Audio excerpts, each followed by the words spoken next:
we just have had over the past this past legislative cycle, where now we are looking at the possibility of voting yes for a constitutional convention. Ugh. Okay, as a state legislator, if you're elected, what do you think about that? How do you feel about what we're doing in that aspect? You know, I want to be honest with you. I don't know too much about that, so I'm not going to answer that.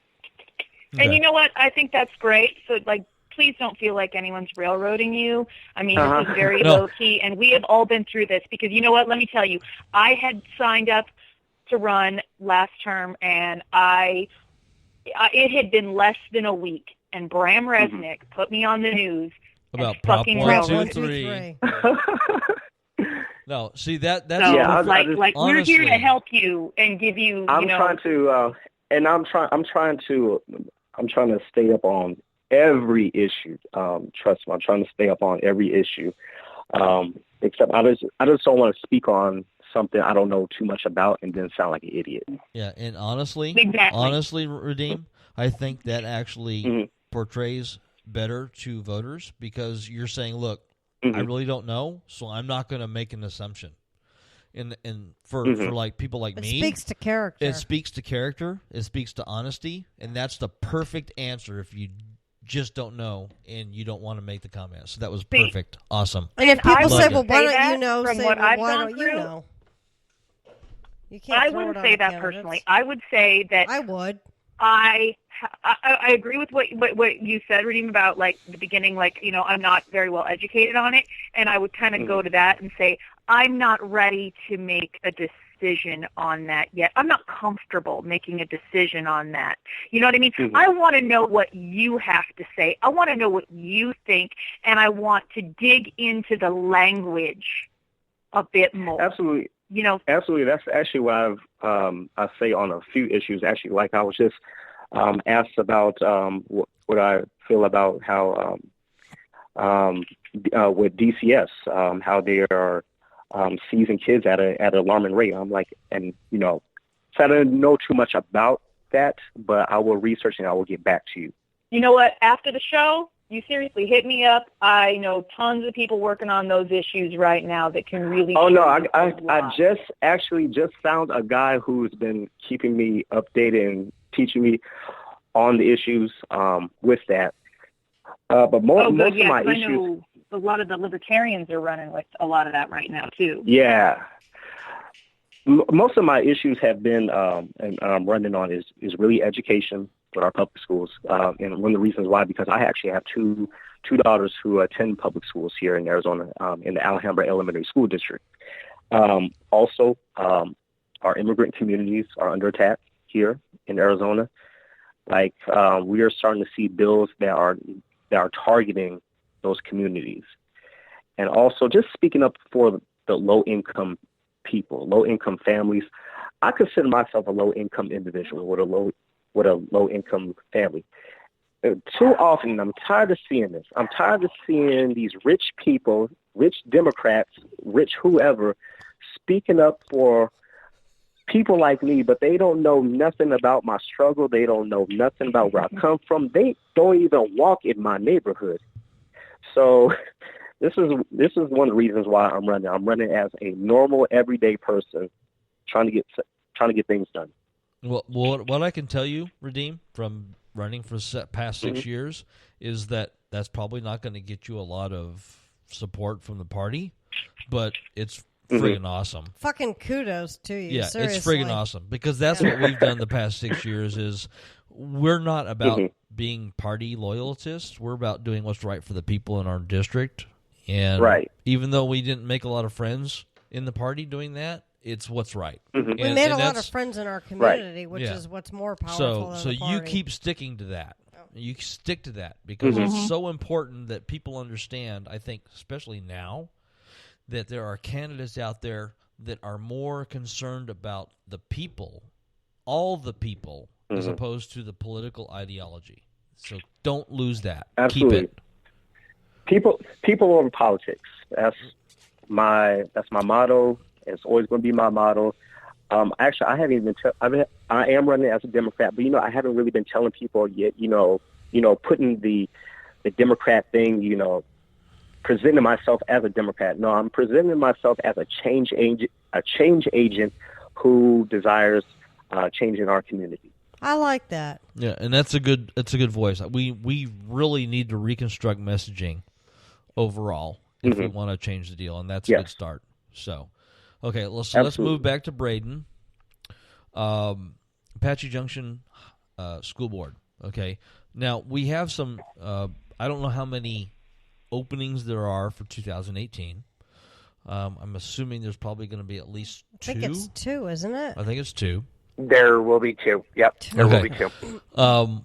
What is your strategy to get people in this community? Because obviously you're younger, and our median age in Apache Junction is like 55. How are you going to be able to connect? 44 and a half. Well, no, I'm thinking of LD16. 44 and a half. LD16 is 55. Oh, okay. Okay, I'm thinking legislative district. Okay, so 44 and a half. Most people at that age have kids out of school. So, but they're the ones that are actually going to be voting and saying, "Why are you using my taxpayer money?" How are you going to be able to connect with those folks and be able to get them to say that a person of your age you're 25, right? Yes. Okay. How are you going to get them to understand that a person that's 25 actually has the knowledge and experience and drive to be able to actually do good for their kids? So you kind of hit on an interesting point there, is that, most people who are going to be in the community, who are going to be those voters, don't have kids in the school district anymore. Or if they do, they're, maybe junior or senior in high school, and maybe those people aren't really thinking, down the line because they don't have grandkids that are going into the district, or another child or a niece or nephew. One of the things that I think I have a really good, unique perception on is, I graduated. At this time, it'll be 8 years ago, and by the time of the election, I graduated in 2010. I saw the district when we had money, when we had all of our schools open, when we were growing. I saw it before the economy crashed. I was in high school during the economy crash, so I saw that, parents losing jobs, parents losing homes, people having to move. I have friends who were uprooted from their entire lives because of the economy crashing.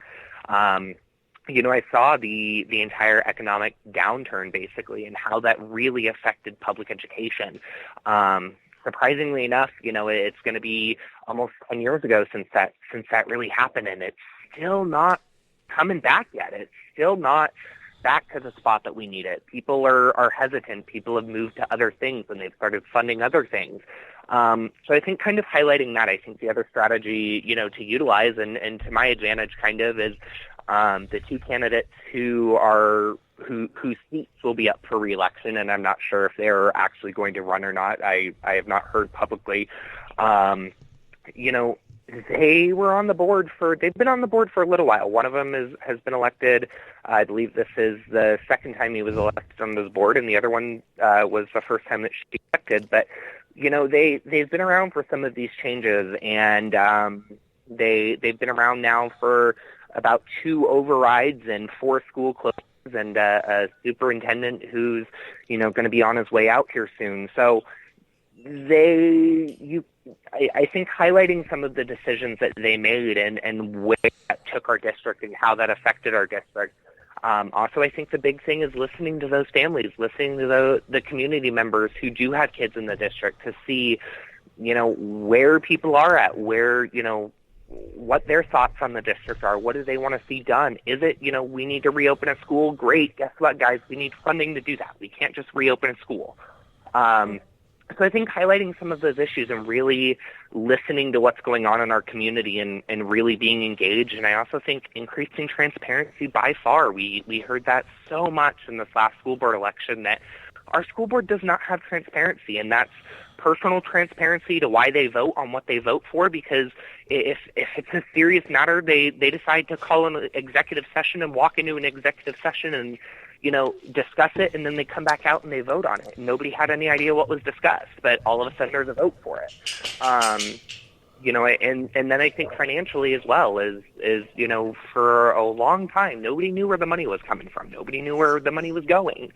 Nobody was answering those questions either. So being open, being honest, and somebody mentioned it earlier. When you don't know something, say, hey, you know what? I don't know yet. I'm going to find out. I'm not ready to make a decision on that yet, but damn it all to hell, I'm gonna do my best to make the best decision. And if I mess up, I mess up, and I'm gonna publicly own that I messed up and made a bad call. And I think those are the good strategies. Well, one of the things I think with the school board stuff is that people that are my age, honestly, can't really relate to what current students are going through in high school. Okay? So for me, it's more important to support somebody that's recently been in school in the district as opposed to somebody that hasn't been in school in 30 years, if that makes sense. So for me, I look forward to the idea of having a 25-year-old school board member because of the fact that they're in the generation that is in school or close to, as opposed to me that's 540 years past that. Okay, maybe not. You can offer to fix their computer while you give them, your spiel. They know what's going on. Your technology and keeping kids off your lawn. Yeah, I don't really have a lawn. I've got rocks. But, no, I mean, and that's one of the things that I think that people need to understand is that, with the median age being, for Apache Junction being, 44? Is that what you said? 44 and a half. It's been good 20, 25 years since they've been in school. So they don't understand the current... And most of them probably didn't go through an AJ school. Right. They came from elsewhere, like I did. I mean, I came from Texas. Don't hold that against me, but I grew up there and I graduated from it. But I mean, just in general, I think it's very important to focus on more on what will make school work now versus what older people think school will work now, if that makes any sense. Somebody that like me, for me, example, I don't know anything about high school now. So me coming in and saying, hey, I can be the school board, I don't know shit. So why am I going to try to make decisions on stuff that I have no understanding? Whereas you graduated within the past 6-7 years, you have an understanding of what it's like to be in school now or within the recent past, as opposed to me who was in high school 35 years ago. No, 30 years ago. I'm not that old. Am I? I think that's a great point. Yeah. So I mean, that's the thing is we really, in all levels of government, we need to start thinking of, okay, school board. Let's start having school board members that are younger, that are actually part of the generation that's in school now. Let's have legislature members that are part of the now as opposed to 30 years ago, like me, who lived in a different type of world.